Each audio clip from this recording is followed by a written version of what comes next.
Globalement, on voit une continuité sur un certain nombre de sujets.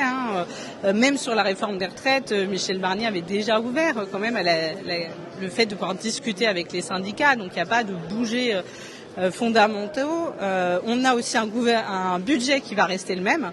Donc à ce stade, non, on ne voit pas de gros changements entre Michel Barnier et François Bayrou. Moi, je vois des signaux d'alerte très forts. Un, il fait des clins d'œil au RN. Ça, c'est quand même difficilement acceptable. 2, sur la réforme des retraites, il n'y a pas la suspension attendue ou l'abrogation.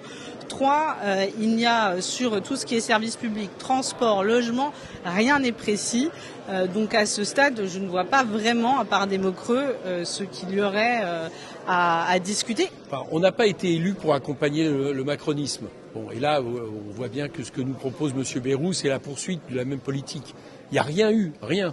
On murmurait, par exemple, qu'elle allait peut-être avoir un peu moins d'enseignants supprimés. Il n'y a pas eu un mot là-dessus.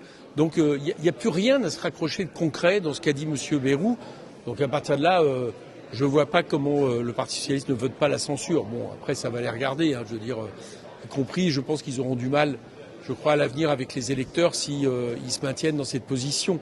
Mais moi, pour l'instant, je suis dans une position où je souhaite qu'ils votent la censure, donc j'ai pas envie d'avoir des mots définitifs. Je souhaite qu'ils reviennent à la raison. Voilà. Je dis aux électeurs de gauche qui attendent à la fois des socialistes responsabilité et constance, que nous sommes ici en responsabilité et constants par rapport aux positions qui sont les autres. Nous n'avons pas abandonné l'objectif de lutter contre la réforme des retraites. Nous n'avons pas abandonné la défense de la santé, la revalorisation des salaires et des services publics. Et donc tout ça, tout ce pourquoi nous avons été élus, nous continuons de le défendre aujourd'hui. Des questions restent en suspens. On attend des engagements gouvernementaux et c'est une négociation. C'est un rapport de force. Aujourd'hui, force est de considérer que le rapport de force n'a pas permis d'obtenir un certain nombre d'engagements que nous pensions pourtant possibles et qui étaient surtout nécessaires pour les Françaises et les Français. Que la France insoumise veuille censurer et menacer le gouvernement, quel qu'il soit, il n'y a rien de nouveau sous les tropiques. On continue sur la même lignée et je pense qu'on peut passer à autre chose maintenant. La vraie question et la vraie évolution, c'est effectivement la social-démocratie qui est en train de renaître pleinement. Je le salue réellement, j'en suis profondément contente et j'espère que ça va continuer. Sauf qu'ils menacent de censurer s'il n'y a pas un gros bouger sur les retraites. Je pense qu'ils sont surtout dans une démarche de négociation et de discussion et on peut voir que les négociations et les discussions étaient largement ouvertes. Elles n'ont pas pris fin et c'est de bon augure parce qu'on a beaucoup de sujets sur lesquels on doit pouvoir continuer à avancer. Le gouvernement de François Bayrou aussi tire les conséquences de la censure de Michel Barnier. Donc le contexte est différent, il y a la gravité maintenant aussi de la censure qui a été mise en place et qui a pesé, quoi qu'on dise, quoi qu'on fasse, sur l'opinion publique, mais aussi sur nos comptes publics. Avançons, les contextes ne sont pas les mêmes. Je ne serai pas là pour faire de comparaison. On ressent chez M. le Premier ministre la volonté d'être à l'écoute de tous les groupes qui soient capables de composer le socle gouvernemental. Pour autant, on l'a bien senti, on a évoqué les sujets, on n'est pas rentré dans le concret. Et donc, avec les députés de la droite républicaine, nous serons en soutien, mais un soutien extrêmement exigeant.